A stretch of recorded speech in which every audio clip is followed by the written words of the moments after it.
പള്ളിക്കൽ ക്ഷീരോത്പാദക സഹകരണ സംഘത്തിൽ പുതുവത്സര സമ്മാനനിധി വിതരണം ചെയ്തു. 42 ക്ഷീരകർഷകർക്കാണ് സമ്മാനനിധി നൽകിയത്.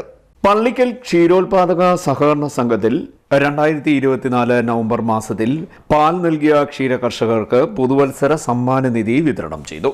42 ക്ഷീരകർഷകർക്കാണ് സമ്മാനനിധി വിതരണം ചെയ്തത്. മിൽമ തിരുവനന്തപുരം മേഖലാ യൂണിയന്റെ ധനസഹായത്തോടെയാണ് ആനുകൂല്യ വിതരണം നടത്തിയത്. പുതുവത്സര സമ്മാനനിധിയുടെ വിതരണോദ്ഘാടനം സംഘം പ്രസിഡന്റ് എൻ വാസവൻ നിർവഹിച്ചു. ധാരാളം ക്ഷേമ പദ്ധതികൾ ആവിഷ്കരിച്ച് നടപ്പിലാക്കുന്നതിനെക്കുറിച്ച് ഈ മേഖലയ്ക്ക് നേതൃത്വം കൊടുക്കുന്ന ആളുകൾ ചിന്തിക്കുന്ന ഒരു കാലഘട്ടത്തിലാണ് നമ്മൾ ജീവിക്കുന്നത്. അങ്ങനെ സംഘടിതമായ ശബ്ദമുയർത്തിയതിൻ്റെ ഫലമായിട്ട് പുതിയ പദ്ധതികൾ ആവിഷ്കരിക്കുകയും ഇടനിലക്കാരില്ലാതെ കർഷകരുടെ കൈകളിൽ എത്തണം എന്നുള്ള നിലയ്ക്ക് അതിൻ്റെ പ്രവർത്തനങ്ങൾ പുരോഗമിക്കുകയാണ്. അതിൻ്റെ ഭാഗമായിട്ട് പള്ളിക്കൽ ക്ഷീരസംഘത്തിൽ പാലൊഴിക്കുന്ന നവംബർ മാസത്തിൽ പാലൊഴിച്ച ക്ഷീരകർഷകർക്ക് ലിറ്ററിന് 1 ലിറ്ററിന് 10 രൂപ ക്രമത്തിൽ കർഷകർക്ക് നൽകുന്നതിന് 1,26,000 പരം രൂപ സംഘം ഇന്ന് വിതരണം ചെയ്യുകയാണ്. എല്ലാവർക്കും അവരവരുടെ ബാങ്ക് അക്കൗണ്ടിൽ ഇന്നത്തെ പാൽവിലയോടൊപ്പം അവരുടെ കൈകളിലെത്തുന്നതിന് ബാങ്കിലേക്ക് പോയിരിക്കുകയാണ്.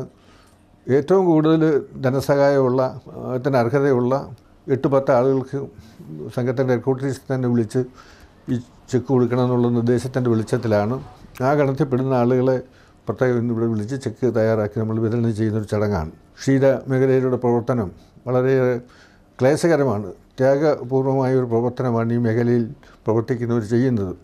ധാരാളം ആളുകൾ ഈ മേഖലയിൽ നിന്ന് കൊഴിഞ്ഞു പോയിക്കൊണ്ടിരിക്കുകയാണ്. പുതിയ യുവ കർഷകർ ഈ മേഖലയിലേക്ക് കടന്നു വരുന്നു എന്നതും സന്തോഷകരമായി ഞാൻ കാണുകയാണ്. എന്നാലും വരുന്ന ആളുകളിൽ വളരെ ശക്തമായൊരു മുന്നേറ്റം ക്ഷീരകർഷക മേഖലയിൽ ഉണ്ടാകുമെന്ന് ഞാൻ ആശിക്കുന്നു. ആ നിലയ്ക്ക് സംഘടിതമായി ഈ മേഖലയിൽ പ്രവർത്തിക്കുന്നവരുടെ ശബ്ദം ഇതിൻ്റെ അപ്പെക്സ് ബോഡികളും ഗവൺമെൻറ്റും ശ്രദ്ധിക്കുന്ന തരത്തിലേക്ക് കാര്യങ്ങൾ നീങ്ങിക്കൊണ്ടിരിക്കുകയാണ്. സംഘം ഭരണസമിതി അംഗവും തിരുവിതാംകൂർ ദേവസ്വം ബോർഡ് സെക്രട്ടറിയുമായ ജി ബൈജു മുഖ്യപ്രഭാഷണം നടത്തി. നിശ്ചിത പരിധിക്കകത്ത് ഈ സംഘത്തിൻ്റെ പരിധിക്കകത്തുള്ള ക്ഷീരകർഷകൻ മരിക്കുകയാണെങ്കിൽ 25,000 രൂപയുടെ ചെക്ക് വീട്ടിലെത്തുന്നതാണ്. അതേപോലെ തന്നെ ഇപ്പോൾ ഈ പാലുമായി ബന്ധപ്പെട്ട് വാസനയോട് പറഞ്ഞതുപോലെ നമ്മുടെ പ്രസിഡന്റ് പറഞ്ഞതുപോലെ 10-20 അംഗങ്ങളുള്ള ഒരു സംഘത്തിൽ ഒരു നാട്ടിൻപുറത്തെ ഒരു വലിയ സ്ഥാപനമൊന്നുമല്ലെങ്കിലും 1.25 ലക്ഷം രൂപയുടെ ധനസഹായം ചെറുതും വലുതുമായ അവർ ഇവിടെ ഒഴിച്ച പാലിൻ്റെ അടിസ്ഥാനത്തിൽ അവരുടെ അക്കൗണ്ടിൽ ചെല്ലുന്ന ഒരു വലിയ സംവിധാനം, അതിനെ നമ്മൾ നിസ്സാരമായി കാണരുത്.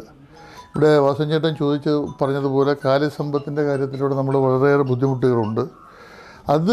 ഇതിന് ശേഷം വരുന്ന ആളുകളിൽ ഇതുമായി ബന്ധപ്പെട്ടിരിക്കുന്ന ക്ഷീരകർഷകരുടെ സഹായത്തോടു കൂടി നമ്മുടെ ഈ മേഖലയിൽ കാലിസമ്പത്ത് വർദ്ധിപ്പിക്കുന്നതിനാവശ്യമായ കർഷകരുമായി ബന്ധപ്പെട്ട് മറ്റ് ബാങ്കുകളുമായിട്ടുമൊക്കെ ബന്ധപ്പെട്ടുള്ള സാധ്യതകളെപ്പറ്റിയും ആരായാൻ ഭരണസമിതി വളരെ ഗൗരവമായിട്ട് ആലോചിക്കുന്നുണ്ട്. അതേപോലെ തന്നെ ഇത്തരം ഒരു കാര്യം നടക്കുമ്പോഴും നമ്മുടെ പഞ്ചായത്തുമായി ബന്ധപ്പെട്ട ഒരു സബ്സിഡി, ഇവിടെ ഇരിക്കുന്ന നമുക്ക് ഓരോരുത്തർക്കും അവകാശപ്പെട്ട പഞ്ചായത്തുമായി ബന്ധപ്പെട്ട subsidy S Thomas, A Sheeja, Muraleedharan, Maniyan, Mohanakumari, K പുരുഷൻ എന്നിവർ സംസാരിച്ചു. സെക്രട്ടറി രശ്മി വി കൃതജ്ഞത പറഞ്ഞു. CDNet news, Kayamkulam.